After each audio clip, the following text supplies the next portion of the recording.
За сайн байцгаана уу? Гайл подкастын ээлж дугаар та бүхэнд хүрэхэд бэлэн болсон байна. За энэ удаагийн дугаараараа бид Гайлийн хянаж шалгалтын талаар ярилцсан. Өнөөдөр энэ талаар бидэнд мэдээлэл өгөхөөр Гайлийн ерөнхий газрын хяналт хорио зэргийн газрын Гайлийн улсын ахлах байцаагч Болормаа ирсэн байна. Өдрийн мэндүргий танд. Өдрийн мэнд.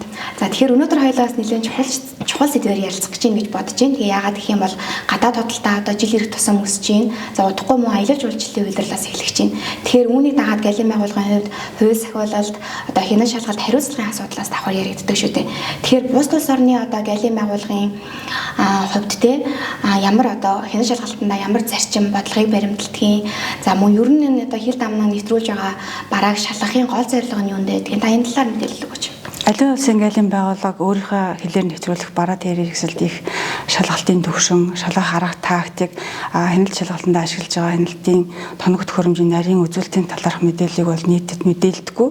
Энэ нь бол олон улсад хүлээн зөвшөөрөгдсөн нийтээр хүлээн зөвшөөрөгдсөн зарчим тооцогддог учраас дэлхийн бүх улсын Гайлийн байгууллагууд аль нэг улсын Гайлийн байгууллагын хяналт шалгалтын үйл ажиллагаанд нь бол хөндлөнгөөс оролцох хэрэггүй байдаг. Дэлхийн улс орны Гайлийн байгууллагууд өөрийнхөө улсын хэлээр одоо хэлийн чандад гаргах бараандаа их шалгалтыг бол нэлээд өндөр хэмжээнд шалгалтаас чөлөөлдөг. За ялангуяа өндөр хүчтэй улсын Гайлийн байгууллагууд бол хэлээрээ гаргах барааныхаа шалгалтыг бол бүр 90% хуваарч чөлөөлсөн юм тохиолдол байдаг. Тэгэхээр энэ шалгалтаас чөлөөлөгдөөд хэлээрээ гаргасан барааны эрсэл нь хаана хэн дээр очих вэ гэхээр тухайн барааг өөрийнхөө их нутагт дэвсгэртээ оруулж байгаа улсад буюу хүлээн авагч улсын Гайлийн байгууллага бол энэ өрсөлдөлийг үүрдэг. Ийм ч учраас дэлхийн бүх улсын Гайлийн байгууллагууд яг энэ зарчимд нийцүүлээд эрсдлээ зөв тооцоолж удирдаад шалгалтаа он чигийг л ирмэлцэж ажиллаж байгаа. Бидний ч гэсэн мөн ялгаагүй. Тэгэхээр манай Гайлийн улсын байцаагч нарын шалгалтандаа ашиглаж байгаа хяналтын тоног төхөөрөмж тандагч багажууд бол дэлхийн өндөр хүчтэй улс орнуудад яг одоо өнөөдрийн байдлаар ашиглаж байгаа техник тоног төхөөрөмжт яг ижлэхэн төвшөнд үйлдвэрлэгдсэн өндөр ийм хүчин чадалтай сайн тоног төхөөрөмжүүдийг ашиглаж байгаа. Тэгэхээр дэлхийн Гайлийн байгууллагаас гишүүн улсуудынхаа орнуудын Гайлийн байцаагч нарын чадхыг дэвшлүүлэх зорилгоор байнга юм зөвхөн албаны зорилгоор ашиглах мэдээллүүдийг төгөөж идэг.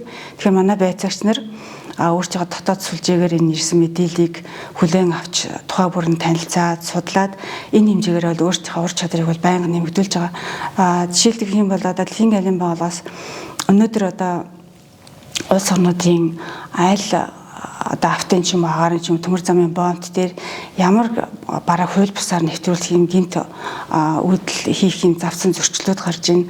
Үүнийг нь аль улсын Гайлийн байгууллагын байцаагч нар ямар аргаар илрүүлсэн гэх мэтлэн энэ бодит жишээг үндэслээд албаны зорилгоор ашиглах мэдээллүүдийг бол түгээж ажиллаж байгаа.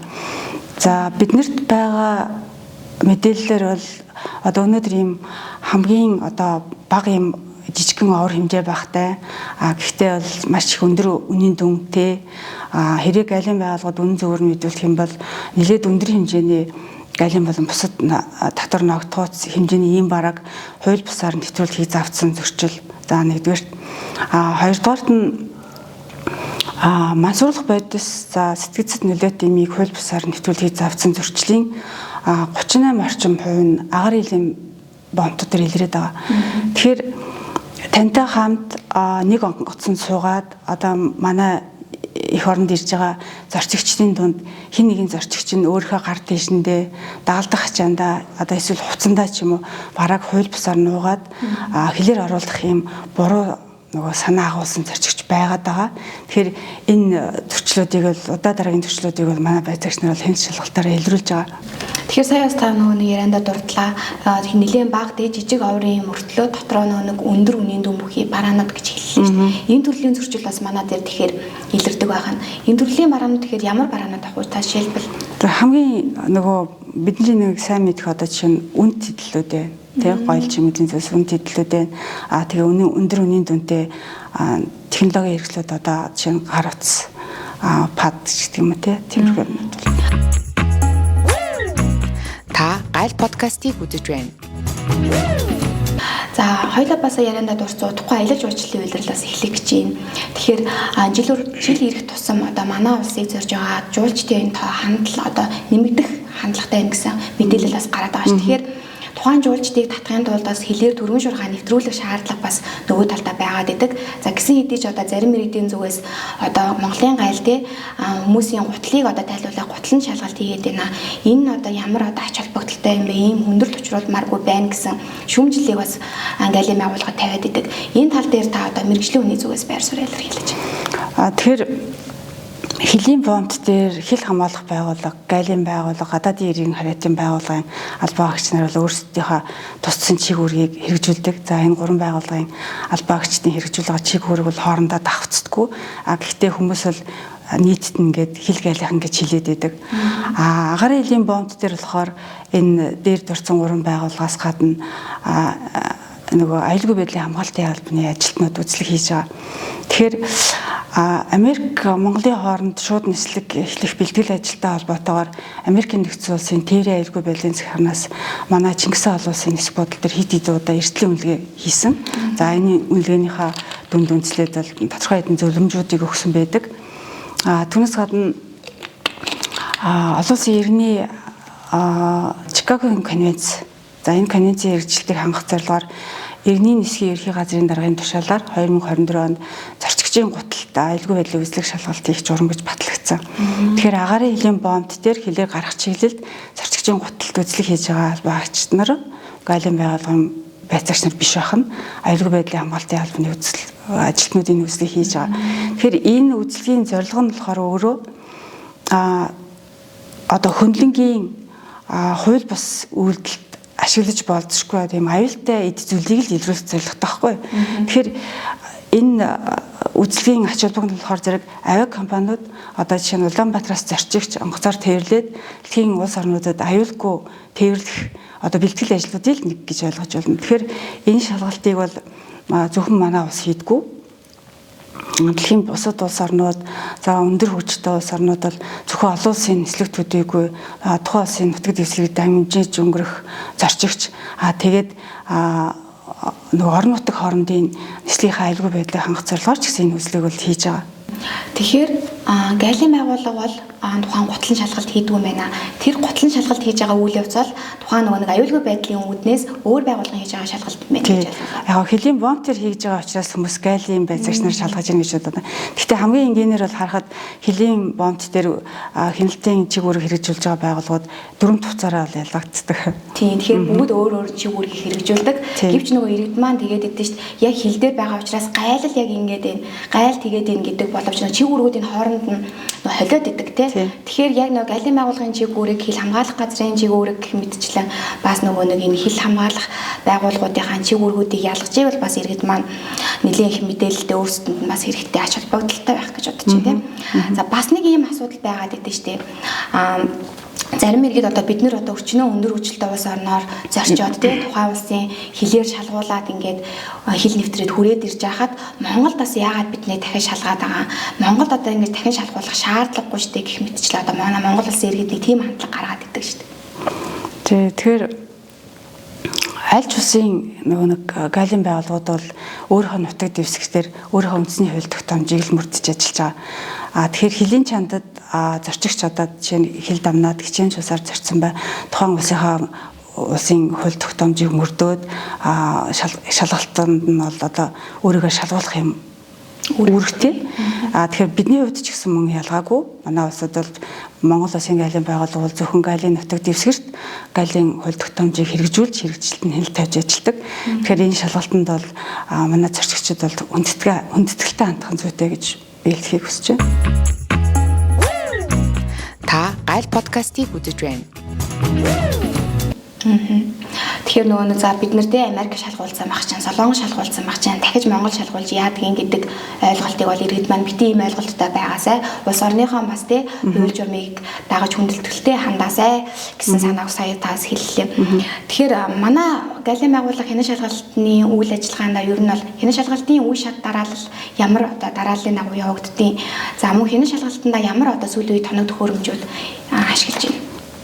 Галийн байгууллага одоо хилээр нэвтрүүлэх барааг хяналтанд аваад бараагаа шалгаад хилийн чандад гаргах зөвшөөрөл олгох мөн барааг шалгаад эзэнд нь олгохтой холбоотой хяналт бүрдүүлэлтийн бүхий л үйл ажиллагаагаа Галийн мэдээлэл автоматжуулсан KAI системээр бүрэн хяндаг. Тэгэхээр бид нар бол энэ KAI системийг бол 2010 оноос эхлээд өнөөдрийг хүртэл Галийн бүрдүүлэлтэндээ ашиглаж байгаа. Энэ хугацаанд бол манай энэ KAI системд манай мэдээллийн технологийн байцаагч нар бол маш их нэмэлт хөгжүүлэлтүүдийг хийсэн. Цаашдаа ч энэ захимжуулалт нэмэлт хөгжүүлэлтүүдийг бол хийхцээр байх болно. Галийн байгууллага өөрөө энэ Галийн бүрдүүлэлтэндээ ашиглах энэ системийг бол аль 1992 оноос эхлээд Асикуда, Камас гэсэн нэртэй юм системүүдэд ашиглаж ирсэн туршлагатай байгууллага.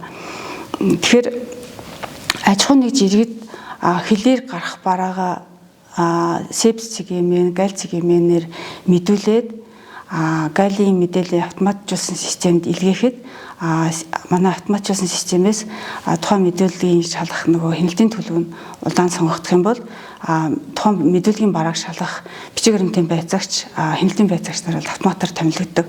Өөрөөр хэлэх юм бол тухайн барааг хадгалж байгаа Галийн хяналтын бүсэд хуулагтад ажиллаж байгаа байцаагч нар дундаас шалгалт их байцаагч нь санамсаргүйгээр сонгогдож байгаа гэсэн. Түүнээс одоо жишээ нь Галийн байгууллага хэн нэгэн албан тушаалтан компани ачааг байцаагчдаар шалгана гэсэн шийдвэр л ерөөсөй гаргадаггүй. Манай байцаагч нар шалгалтаа хийхдээ шалгах барааныхаа онцлог барааны нэр төрөл сав баглаа бодлын онцлог тэгээд овор хэмжээ тухайн шалгалтыг хийх орчин нөхцөл мөн тухайн бараатай холбоотой зөрчлийн мэдээлэл гэх мэт маш олон үндслэлүүдийг тооцоолж судалсны үндсэн дээр шалгалтаа хийдэг. Мэдээж байцаагч нар бол манай байцаагч нарын шалгалтаа хийх шалгалтаа хийхдээ ашиглаж байгаа тэр арга хяналтанд ашиглаж байгаа тоног төхөөрөмжийн нарийн мэдээллийг бол бидний нийтэд мэдээлэх боломжгүй. Яагаад тэгэхээр энэ бол Монгол Улсын засгийн газрын тогтоодоор батлагдсан Галийн улсын байцаагчийн сахилгын тусгай дүрмээр бол энэ мэдээллийг нийтэд мэдээлэхийг бол хориглосон зохицуулттай байдаг. Барааг шалгаад хилийн чандад гаргах эсвэл Монгол Улсын нутаг дэвсгэрт оруулахыг зөвшөөрлийг олгож байгаа Галийн улсын байцаагч, Галийн улсын ахлах байцаагч нарын шийдвэр бол бидний хувьд маш чухал ач холбогдолтой шийдвэр байдаг. Яагаад тэгэхээр манай Галийн улсын байцаагчийн гаргасан шийдвэрийн ар дээрх үр дагавар нь шууд манай Монгол Улсын үндэсний аюулгүй байдалтай шууд холбогддог. Тийм ч учраас манай байцаагч нар шийдвэр гаргахдаа хэний ч нөлөөнд автахгүйгээр бусдаас хараад бусаар бараагаа шалгаад шийдвэрийг гаргах эрхийг хуулиар баталгаажуулсан байна. Тэгэхээр одоо бидний Галийн байгууллагт хэрэгжилж байгаа тоног төхөөрөмж бол ямар ч байсан өндөр хөгжилтэй улс орнууд хэрэглэгдэж байгаа яг ажлын технологиор үйлдвэрлэсэн ийм хамгийн сүүлийн шин тоног төхөөрөмжүүд ашиглаж байгаа гэсэн үг тийм ээ. Тэгэхээр Галийн байгууллага бас сүүлийн жилүүдэд бусад улс орны Галийн байгууллагатай ямар хамтын ажиллагаатай ажиллаж байна? Галийн асуудлаар хамтран ажиллах харилцан туслах тухай засгийн газрын хоорондын хэлцээрийг манай бас 16 улстай байгуулсан байдаг. За хамгийн анхны хэлцээрийг 2 хөрш оронтой байгуулсныг үндэслээд бид бүгд найрамдагчдад ард улсын Галийн ерхий газар, Оросын албаны улсын холбооны Галийн албатай хэд хэдэн протокол санамж жижигүүдийг байгуулад хамтарч ажиллаж байгаа. Түүнээс гадна Монгол Улсын Галийн ерхий газар, Оросын албаны улсын холбооны Галийн алба, бүгд найрамдагчдад ард улсын Галийн ерхий газар хооронд 2016 онд Ташкентад зарим нэр төрлийн бараанд хийсэн хяналтын үр дүнг харилцан хүлээн зөвшөөрөх тухай хэлцээр гэж байгуулагдсан. Энэ хэлцээрээр 3 тал хоорондоо солилцох мэдээлэл өөрөөр хэлэх юм бол илгээгч улсын Галийн байгууллагаас хүлээн авагч улсынхаа Галийн байгууллагад хүргэх мэдээнийхээ нэг 15 төрлийн мэдээнийхээ агуулгыг тохиролцсон. Тэгэхээр энэ хэлцээрийн дагуу бид мэдээлэл солилцож ажилладаг. Бүгд найрамдагчдад ард улсын Галийн ерхий газартаа бид 2022 онд цахим нэг цоохны хэлцээрийг байгуулсан. За энэ хэлцээрийг хэрэгжүүлэх ажлын хэсгээ бид өнгөрсөн жил шинжилээд талуудын ажлын хэсэгт ажиллах нөгөө албаагчдынхаа мэдээллийг солилцсон байж байгаа. Энэ жил бид айлын талд цахимаараа уулзалт зохион байгуулъя гэсэн санал хөргүүлээд бол хариугаа хүлээж байна. Гэхдээ энэ Галиас бидэнд өгж байгаа мэдээлэлээр бол эхний ээлжинд бол танаа улс өөрийнхөө үндэсний одоо цахим нэг цохны системийг нэвтрүүлсэний дараа хил тамсан цахим нэг цохны системийг бол нэвтрүүлж мэдээлэлээ солилцох боломжтой юм а гэсэн тийм санал тавиад байгаа.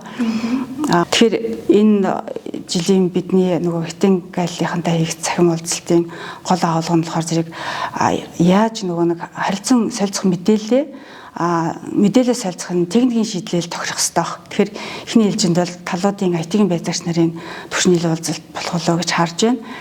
За түүнээс гадна 2025 оны сүүлчээс эхлээд Японы Гал татарын газраас бас манад цахим нэг цохны системтэй холбоотой асуудал 2 удаа хандсан байгаа. За ингээд айлын талаас ирсэн саналын дагуу бид эхний байдлаар товчхон 2 удаа мэдээлэл солилцоод ажиллаж байгаа гэсэн үг. Тэгэхээр таны ярьж байгаа цахим нэг цонхны систем гэдэг зүйлийг нэвтрүүлснээр тий улс орнууд хоорондоо мэдээлэлээ солилцдог болсноор яг ямар давуу тал ач холбогдол үүсдэг вэ? Энэ талаар иргэдэд мэдээлэл өгөх. Тий, одоо жишээ нь хитэн галын жишээгээр аваад үзэхдээ аль хэдийн нэвтрүүлсэн байгаа учраас 2016 оноос эхлээд хятад бол цахим нэг цонхны системийг нэвтрүүлсэн билээ.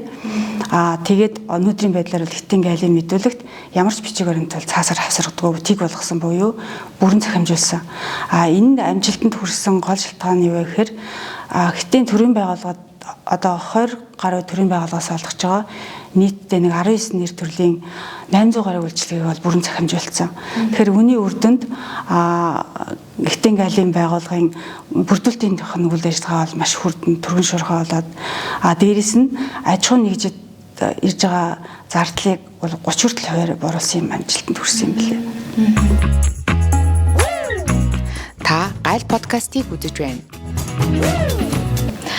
Тэгэхээр сая ч гэсэн бас нөгөө галын байгууллагын хувьд нөгөө гадаад худалдаанд оролцогчид бараагаа гайлд мэдүүлэхдээ нөгөө цаасан тий бичиг баримтуудаа бас цаасаар явуулдаг байсан үйл явцыг бас захимжуулсан шүү дээ. Тэгэхээр яг энэ шийдвэртэй холбоотой галын байгууллагын хувьд хийж хэрэгжүүлж байгаа ямар ажлууд байна?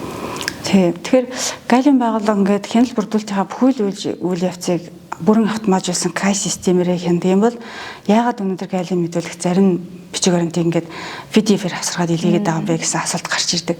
Тэгэхээр энэ асуултын хариулт буюу энэ асуудлыг шийдэх гарц нь бол үндэсний цахим нэг цонхны системийн нэвтрүүлэх ажил байгаа. Тэгэхээр өнөөдөр галын мэдүүлэгт хавсаргаж байгаа бичиг баримтыг бүгдээрээ ингээд 2 бүлэг хуваагаад харж болно. Нэгдүгürt нь болохоор манай иргэд аж ахуй нэгжүүд хөлийн чандаас бараагаа захиалаад төлбөрөөр шилжүүлээд ажилтаа хийлгээд бараагаа тээвэрлүүлээд өөрийнхөө гар дээр хүлээж авах хүртэлх энэ хугацаанд барааны үнийн хэмжлэх баглаа бодлын жагсаалт зэрэг гадаад худалдаатай холбоотой хэд хэдэн бичиг баримтыг бүрдүүлсэн өөрт нь бол аль хэдийн бэлэн байждаг. Нөгөө талаасаа буюу хоёрдугаарт нь манай улсад төрөөс тодорхой нийт төрлийн барааг хэлээр нэвтрүүлэхдээ зөвшөөрөл олгох, квот тоо хэмжээ тогтоох, тодорхойлт гаргах зэрэг аргаар бол хяналтаа тавьж идэг. Тэгэхээр төрийн энэ хяналтыг хэрэгжүүлж байгаа төрийн байгууллагууд аж ахуй нэгж байгууллагуудад гадаад худалдаатай холбоотой бичиг баримт өгдөг байх нь. Тэгэхээр энэ бүх бичиг баримтуудыг бүгдийг захимжуулчих юм бол галын мэдүүлэгт цаасаар ч юм уу эсвэл PDF-ээр бичиг баримт тасаргаж илгэх ямар ч шаардлагагүй болно. Тэгэхээр энэ ажлыг шийдэхийн тулд өнөөдөр эдийн засгийн хөгжлийн яамны төрийн нарийн бичгийн дарганы тушаалаар байгуулагдсан батлагдсан ажлын хэсэг гаргаад ажиллаж байгаа. За энэ ажлын хэсэгт манай галын ерхий газрын 3 нэгжээс 7 албаа багч ажилладаг. Бидний хувьд бол энэ галын мэдүүлэгт тасаргаж байгаа дагалдах бичиг баримтыг захимжуулахтай холбоотой асуудлуудыг бол манай IT-ийн байцаагч нар бол аль хэдийн хөгжүүлэлтүүдийг бол хийгээд энэ ажлыг бол үе шатаагаар эхлүүлсэн яваад байгаа. Одоо тухайлах юм бол бид манай байцаагч нар аж ахуй нэгжийн гэрчлэгээ иргэний эмнэлэхэнд дагуулгадж байгаа мэдээллүүдийг бол шууд хураас татаа шалгагддаг болсон. За дээрэс нь эмнэлгийн хэрэгслийн хяналт зохицуулалтын газраас олгож байгаа экспорт импортын мэдүүлэг, хэлээр галт зэвсэг оруулах зорчигчийн ирэнд олгож байгаа зөвшөөрөл, тахимаас олгож байгаа гардын үслийн гэрчлэгээ, стандартчлалын зүйн газраас олгож байгаа тохирлын гэрчлэгээ, согтууруулах хундааны тусгай зөвшөөрөл, за тэгээд байгаль орчин аюулт өөр амьсгалын өөрчлөлийн яамны озоны үндэсний албанаас олгож байгаа зөвшөөрөл зэрэг бичиг баримтуудыг бол шууд цахимаар галын мэдүүлэгт татж байгаа. Тэгэхээр дээр дурдсан нэр төрлийн бичиг баримтууд цахимаар татагдж байгаа учраас галын мэдүүлэгт тасрахгүй байгаа гэсэн үг. Одоо өнөөдөр аж ахуйн нэгж байгууллагаас галлийн мэдүүлгээ сепсигийн галцгийн ашиглаад мэдүүлгээ нөхөж бичээд манай кай систем рүү илгээгээд бүрдүүлэлтээ хийлгэж байгаа энэ шийдлийг ингээ бүхлээр нь харах юм бол галлийн байгууллага Монгол Улсын галлийн байгууллага Монгол улсад үндэсний нэг цахны системийг бий болгох анхны үндэс суурийг тавьсан гэж бас харж байна. Тэгэхээр галлийн байгууллага одоо яг галлийн мэдүүлэгттэй тухайн одоо гадаад худалдаанд оролцогчдод мэдүүлгээ бичихтэй одоо тэгэхээр яг 100% захимаар болсон гэсэн үг үү? Яг цаасан одоо ашиглал хэдэн хувьтай байна? Галлийн мэдүүлэг нөхөж бичих нь бол захим. Энийг бол манайх эдийн нэвтрүүлчид олон жил болж байгаа. Хамгийн гол нь барааны дагалдах бичиг баримт гэж ярьдаг те. Одоо мэдүүлэг тавсрах дагалдах бичиг баримттай л заримыг нь PDF-ээр хасгаж илгээж байгаа. Дөрвөн хоёлаа дурдсан нөгөө хэд хэдэн бичиг баримттай тооцсон шүү дээ. Тэдний үеиг бол шууд захимаар татчихж байгаа. Тэгэхээр энэ дагалдах бичиг баримтыг л бүгдийг л захин болгох нь бидний гол зорилго байхгүй. Дагалдах бичиг баримтыг те. Та Гайл подкастыг үзэж байна. Тэр галлийн байгууллагаас бас иргэдийн дунд нөгөө нэг ийм зөвлөгөө мэдээллүүдийг авих түгээдэж ш. Бусдаас дайвар битгий аваараа тий. Дайвар ачаа авахгүй байхыг одоо авахгүй байх нь маш чухал гэдэг зөвлөмжүүдийг их өгдөг л дөө. Тэгэхээр дайвар ачаа гэж яг ямар ачаа хэлдэг юм, яг эрсдэл нь юу гэдэг юм. Ер нь бол галлийн байгууллагын дайвар ачаан дээр ямар хэмжээ шалгалт тавьдаг вэ? Дайвар ачаа гэж хэлээд байгаа энэ барааг бол манай галлийн хууль тогтоомжоор бусдад дамжуулах бараа гэж хэлдэг. Тэгэхээр хэрэг зарчигч галлийн байгууллагад мэдүүлэх ямар нэгэн бараагүй тохиолдолд зарчигчийн галлийн декларацийг ингэж нөхөж бичихгүйгээр шууд ногоон гарц сонгоод нэвтрэх боломжтой. Хэрэг та бусдаас нөгөө бусдад дамжуулах бараа авсан бол нэгдүгээр заавал галлийн байгууллагад мэдүүлэх үүрэгтэй. За ингэхдээ зарчигчийн галлийн декларацийг бичихээр мэдүүлнэ. Нэгдүгээрт. Хоёрдугаарт тоон бараагаа галлийн байцаагчид шалгуулна. Хэрэг энэ байцаагчийн хийсэн шалгалтаар тоон одоо бусдад дамжуулах бараанд дотор галлийн болон бусад татвар ногдох бараа авах юм бол энэ татрыг төлж барагдуулах бас үүрэгтэй. Дээрээс нь тэгэхээр энэ бусдад дамжуулах бараанд бол одоо жишээ нь хилээр нэвтрүүлэхийг хориглосон эсвэл тарифын бус хязгаарлалтаа ингээд бараа одоо энэ бусдад дамжуулах бараанд хийсэн байх эрсдэл маш өндөр байхгүй юу. За тийм учраас дэлхийн бүх улсын галлийн байгууллагууд одоо бусдад дамжуулах бараа бидээ авч яваа зарчигчийн гар тийш дагалдах хачаанд бол маш өндөр хяналт тавьдаг. Өөрөөр хэлбэл шалгалт нь бол маш нарийн байна л гэсэн. За тэгэхээр бид хоёрын бас ярилцах хугацаа энэ хүрээд дуусах гэж байна. Тэгэхээр хилээр нэвтэрч байгаа иргэд зорчигчдод яг юуг анхааруулж хэлмээр байна. Тэгэхээр галлийн байгууллага бол одоо Монгол улсын үндэсний аюулгүй байдлыг хамгаалах тусгайлсан чиглэлтэй байгууллага гэсэн хэдий ч бид үндэсний аюулгүй байдлыг хамгаалсан тусгайлсан чиглэлээ гүйцэтгэхдээ хилээр нэвтрүүлж байгаа бараа тээврийн эксэл зарчигчийн барааг бол бүгдийн 100% шалгаад байдгүй. Тэгэхээр одоо аж ахуй нэгж болоод зарчигчид бол хилээр нэвтрэхдээ авч яваа бараагаа галлийн байгууллагад үнэн зөв мэдүүлэх юм бол таныг шалгалтаас чөлөөлөх маш их боломжууд байдаг. Тий. Авч яваа бараагаа бол гайлд мэдүүлэхгүйгээр нуух ямар ч шаардлага байхгүй. Хэрэг танд шаардлагатай байх юм бол та хяналтын бүсд ажиллаж байгаа манай байцаагч нараас зөвлөгөө мэдээлэл авч болно. Галлийн байгууллагын үйл ажиллагааг сурталчилсан одоо олон нийтийн хэрэгслэр яваад байгаа мэдээг үзэж болно. Галлийн ерхий газрын дарганы тушаалаар батлагдсан нийтээр дагаж мөрдөх захиргааны хэмжээний актуудыг легарл руу нэвтрээд үзээд судлах боломжтой. За өнөөдөр мэдээлэл өгсөн танд баярлалаа. За тэгэхээр өнөөдрийн Викторийн ярианаас бас иргэд зорчигчдод гадаад худалдаанд оролцогчид маань галлийн хяналт шалгалтын цаана нэгэн зорчигчийн за мөн цаашлаад улс их орны аюулгүй байдал яригдаж байдаг гэсэн агуулгыг бас ойлгосон гэдэгт итгэлтэй байна. Ингээд гадаад худалдаанд оролцогчдод иргэд зорчигчдод дүрм журмаа сайн судлаарай, дүрм журмаа сайн мөрдөөрэй гэж галлийн байгууллагаас уриалмаар байна. Энэ удаагийн дугаарт хамт байсан та бүхэнд баярлалаа.